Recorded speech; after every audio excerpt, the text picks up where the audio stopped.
Any given day in any given newspaper, you can find a squib about a B-29 group carrying out a routine strategic bombing in Korea. This is the story of one of those routine bombings and how it affected me, Lieutenant Colonel Hutchins Stone, and the crew of the Bumblebee, lead ship of the 236th Wing. The mills of the gods began to grind, I would say, while we were completing our engine run up at the head of the runway.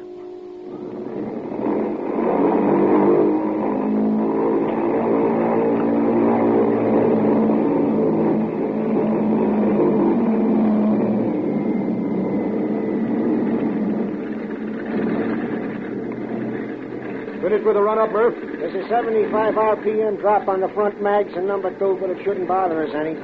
We'll get them back okay. Raj. Let's go, Frank. Flaps. 25 degrees. Trim tabs. Set. Autopilot. Off. Windows and hatches. Rear door and escape hatch closed. Turbos. Number 8. Propellers. High RPM. Tower from Army, 3605. Over. Over to you, 3605. Ready to take off. Over. Clear on runway 26. Wind 25 miles, 45 degrees. Out. Prepare for takeoff. Prepare for takeoff.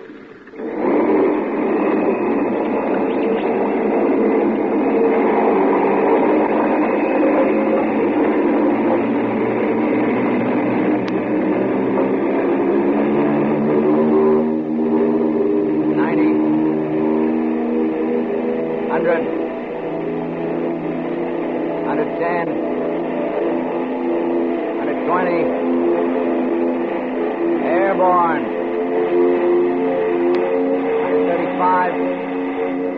Europe.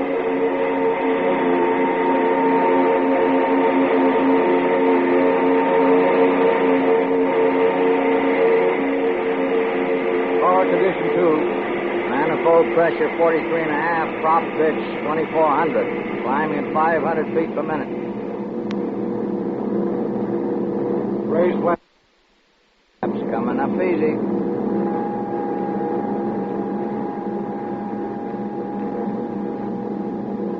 How's the cylinder head temperature, Murph? Holding steady at 235 degrees. Okay, try to keep it there. We're going to 18,000 feet this time.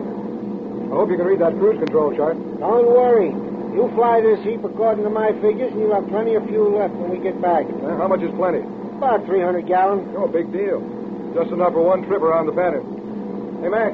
Yeah, Hutch. Come on up and see the view. Might as well. Not much damage I can do to water. Hey, what's the matter with you? Oh, I don't know. Getting to me, I guess. Yeah, relax, boy. Take it easy. How does an instrument of death take it easy? By thinking how lucky he is. Lucky? Me? Yeah, you. You're clean-shaven. You're well-fed. You don't have to grub for your life in some filthy foxhole hoping some sniper doesn't blast you while you're opening up a can of rations. What's the point? Well, the point's this.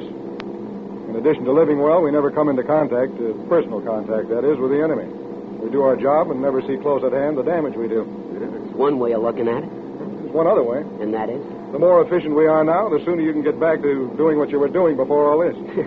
But I don't want to be a soda jerk again. Go look at the scenery. Okay, but you still haven't convinced me.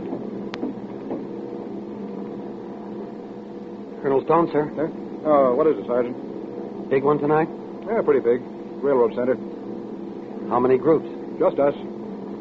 Expect any trouble? Well, what's the matter? You worried? Oh, no, not me. Not exactly. What do you mean, not exactly? Well, my kid brother is coming in with a replacement unit tomorrow. I'd sort of like to be on the welcoming committee. Oh. Hey, anybody want to play some cards? Come on down here. I don't have anything to do for a while. Yes, sir. Hey, how about casino? Plenty of points. Take up a big can of Big Two. You're on. Frank. Yeah? Fly for a while. I'm going to grab some sack time. Okay. And don't forget to pressurize. I won't. And have Murph check the auxiliary electrical unit. Didn't look too great when we left. You're not going to need the putt-putt. Relax. Go to sleep. Okay. Wake me in an hour, huh? Good night.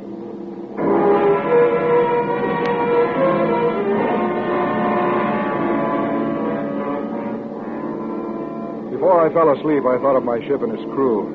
The thrill of being master of 135,000 pounds of airplane. And I thought of the words in the preface of my pilot's handbook. You are the commander of a combat force all your own, it said. A small but specialized army. And you, as airplane commander, will be responsible for the welfare and morale of that army. Morale. I thought briefly about Max and the Sarge. This momentary concern of theirs was perfectly normal to a fighting man with a conscience. I decided that my army was doing all right and dropped off to sleep. When Frank woke me, I relieved him, and he grabbed some shut-eye. And so it went. The hours vibrated by.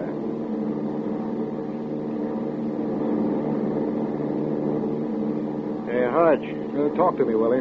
My trusty computer tells me you'd better correct 2 degrees left and increase your indicated airspeed 5 miles an hour if you expect to lead these guys to the initial point on time. Will do. Where are we? Should hit the coastline in about 3 minutes. Guaranteed? Guaranteed. Hey, what's the name of that town we're using for the initial point for the run? Senyaki. With the prevailing winds, it should give us a run of about 170 seconds. Think you can get synchronized in 170, Max? When I was a cadet, I scored a shack. Bullseye to you. From 12,000 with a run of 25 seconds. Answer your question? No. It means you got lucky once. Aren't you, drift meter? Settle down. We're assembling.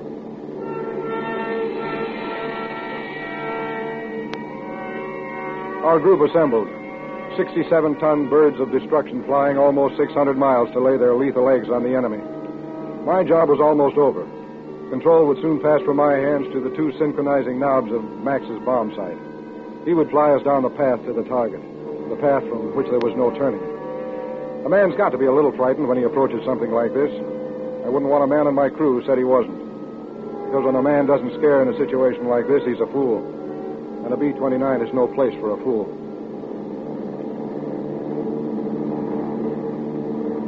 Two minutes to the initial point. Then you get your 170 seconds, Max. Roger. Depressurize. How about not doing it this time, Hutch? I hate to put my mask on for just a few seconds. Yeah, Hutch, they hadn't any flak or interceptors out here for at least 3 weeks. Besides, we're only at 18,000. Can't hurt much, even if we got a hole or two. Well, okay. But if we get clobbered, don't say I didn't warn you. Approaching point. Autopilot engaged? All but the elevator controls. I can give you better altitude control doing it manually. Okay, but don't give me more than 25 feet, plus or minus. What's the corrected altitude? 18,150. Bomb bay's open. Bomb bay's open.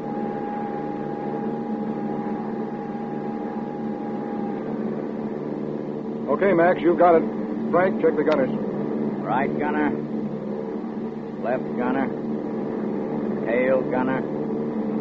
Radar. Murph, Yeah, Hutch. everything check okay? Fine.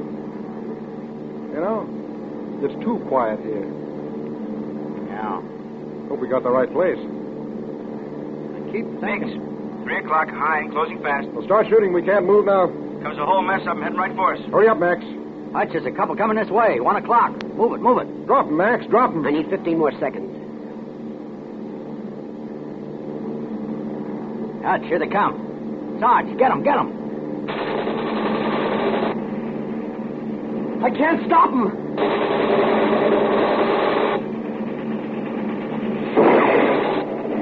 We're hit. South of the bombs. Bomb bay's closed. Let's get out. Frank, report from the aft compartment. Murph, we're reading on the damage. I'm sorry. I couldn't stop him. I hit him. I hit him. Take it easy. Settle down. Emergency power on 1 and 2. Come on up.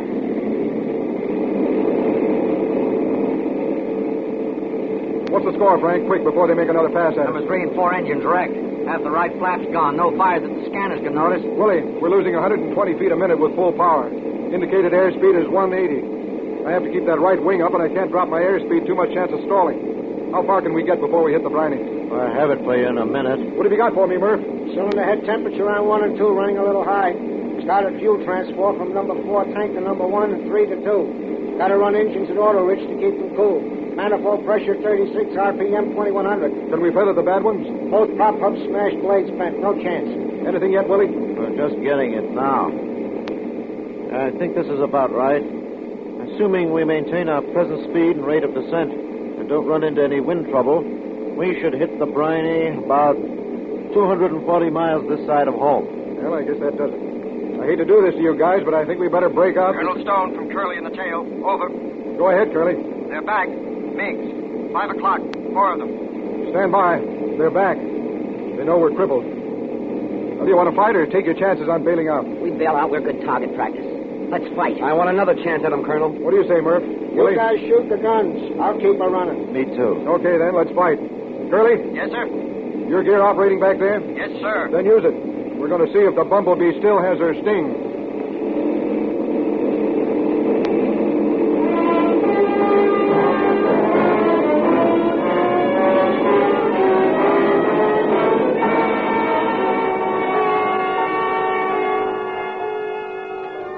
Autolite is bringing you Mr. Fred McMurray in The Flight of the Bumblebee.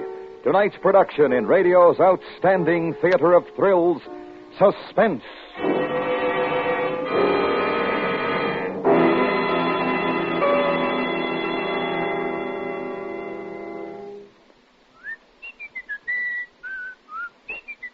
Well, Stan, have you won that pennant already? I feel that way, Wilcox. It's that new Autolite Stay Full battery of mine. It's quick as a shortstop, eager as a rookie, and powerful as a slugger.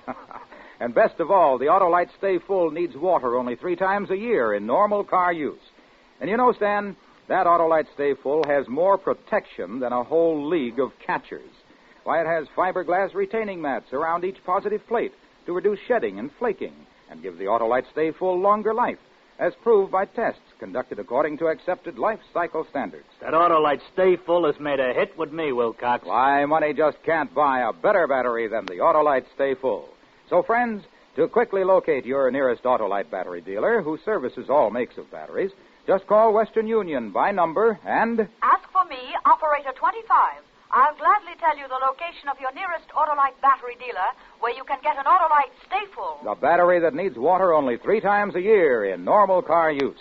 And remember, from bumper to tail light, you're always right with Autolite. And now, Autolite brings back to our Hollywood soundstage Mr. Fred McMurray in Elliot Lewis's production of The Flight of the Bumblebee, a dramatic report well calculated to keep you in suspense.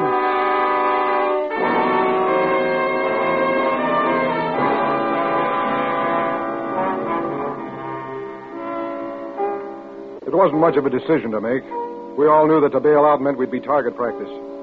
So we prepared for the fight.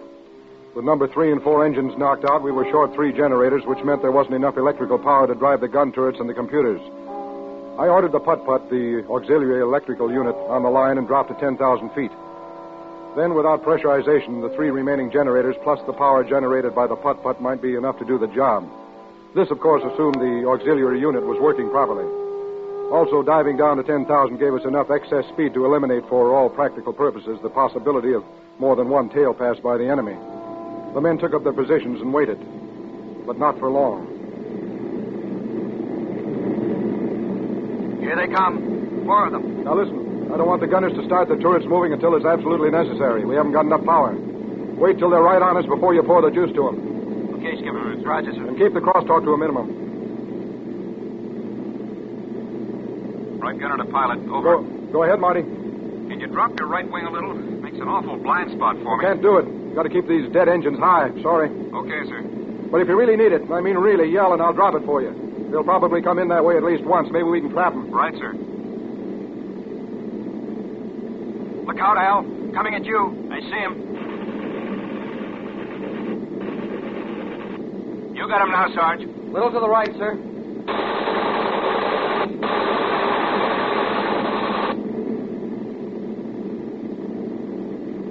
Number 2 coming in.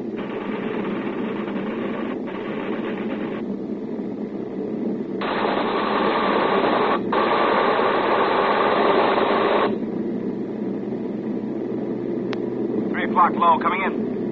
Coming around to my range. Cylinder head temperature on 1 and 2 over the red line.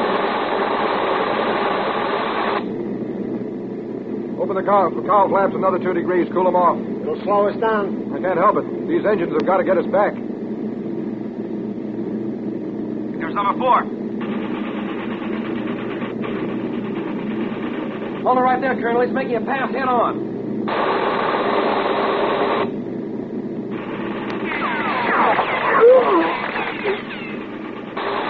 Max is hit. Take care of him, Willie. I got him, sir. I got him. No power in my turret, Colonel. Number 1's coming back. We haven't got much juice. The generators are overloaded. Curly and Marty lay out. I'm going to give you the shot, Al. A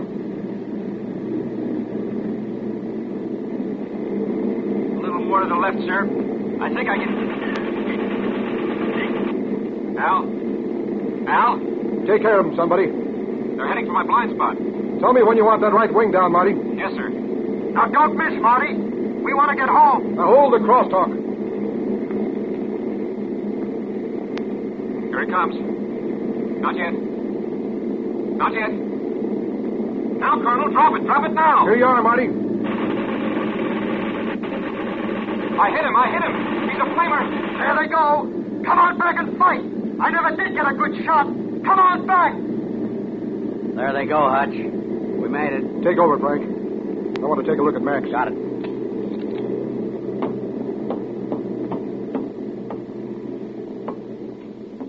How is he, Willie? Well, I've got a Carlisle bandage on and the bleeding stopped. I think he may be going into shock. Yeah. Did you use the sulfur ointment? Yes, but I didn't know what to do about the ribs. Just a minute. Max. Hiya, Hutch. How do you feel, kid? Not too bad. I'm afraid to give you morphine. Your respiration's kind of slow. It's okay. I can make it without it. Yeah. Well, let me know if it gets too tough, will you? I will. It's very bad. No. Not too bad. Get me back. I don't want to die out here. Please, get me back. You're not going to die, Max. Just try to lie quiet. Willie. Right here. Put his oxygen mask on. Auto-mix off. Get a couple of chutes and put them under his legs. Do you know how to give plasma? Sure. I'll do it. Put a couple of blankets over him. Keep him warm. Roger. Hutch. Yeah?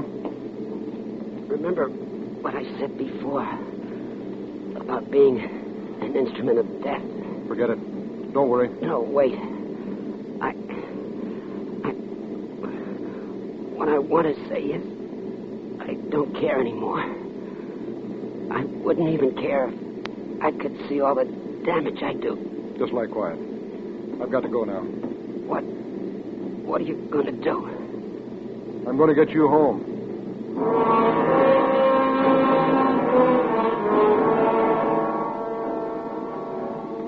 When I said that, I didn't have the slightest idea of how I was going to do it.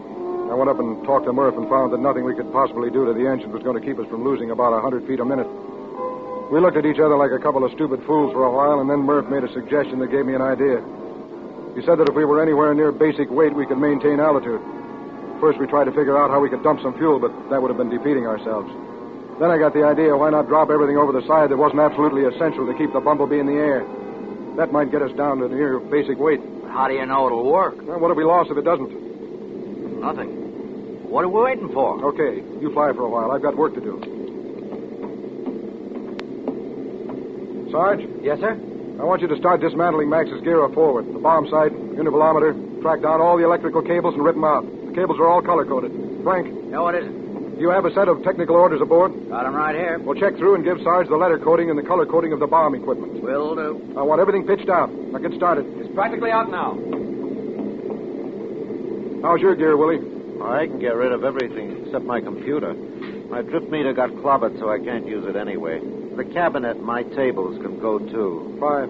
Keep one pencil. Thanks. Colonel Stowe to Marty. Over.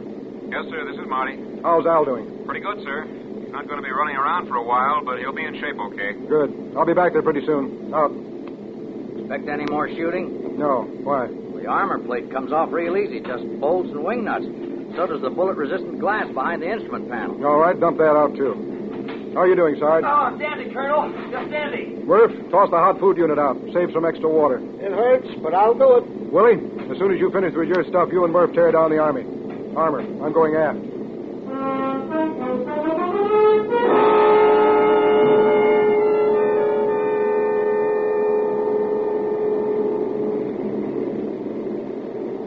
It's a pretty good first aid job, Marty. Thank you, sir. What happened to Al's turret? No power. How come? Well, the auxiliary never did get started.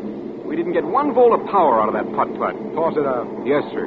Hey, wait a minute. Before you do that, do you know how to remove the lower turret? Guns and all? Guns and all.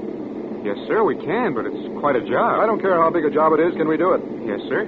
but I'll need some help. You'll get it. I'm going up front now. Oh, Colonel, Yeah, Marty? can we toss out the putt-putt first? Yeah. Kick open the rear door and toss it out. And drop the lower turret, and then anything else you can think of. You've got to get down to basic weight. If there's anything else you're in doubt of, why, call me in the intercom and I'll tell you.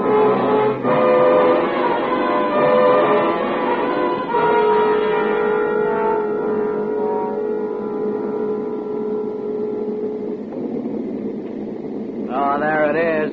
Prettiest runway in the world. Man, am I glad to see it.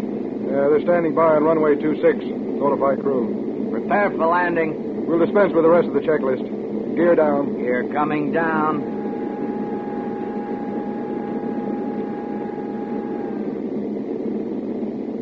The gear lights didn't go on. Check with Marty.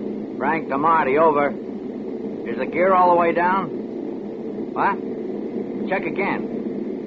It is? Okay, out. Now what? The right wheel isn't fully down and locked. Might be a bent worm gear. Yeah. 3605 to tower. Over. Go ahead, 3605. Right gear not fully down and locked. Tell the meat wagons and the fire boys to stand by. Can you go around once? We'll check your gear from the tower. I've got 2 wounded men and 2 engines. I know my gear isn't all the way down. I come in now or you pick us up in rubber sacks. Come on, get with it. Roger, 3605. All aircraft in pattern, leave at once. Repeat. All aircraft in pattern, leave at once. 3605, you are clear for emergency landing.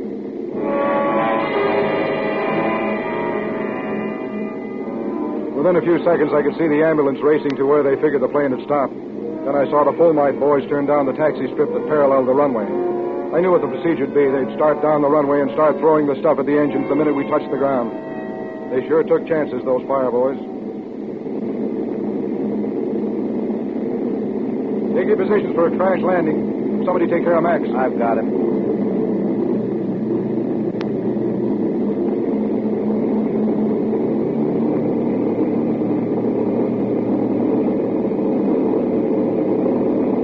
Full flaps. Flaps coming down. Don't forget about the right flaps, half gone. I'm trim for it. If the nose wheel holds together, we'll be okay.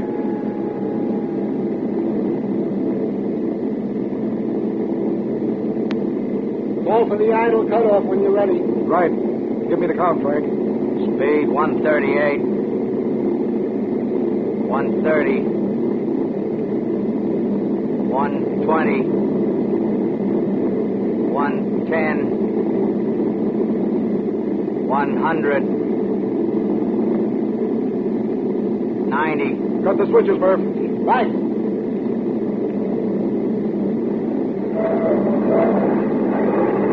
On the ground.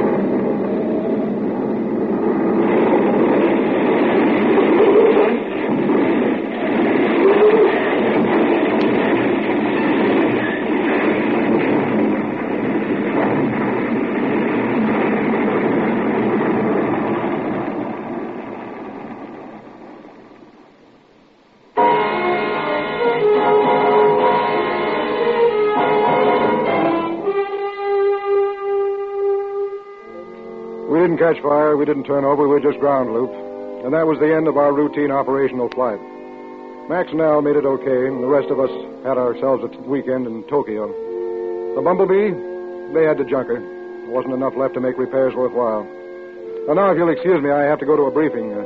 Another routine operational flight.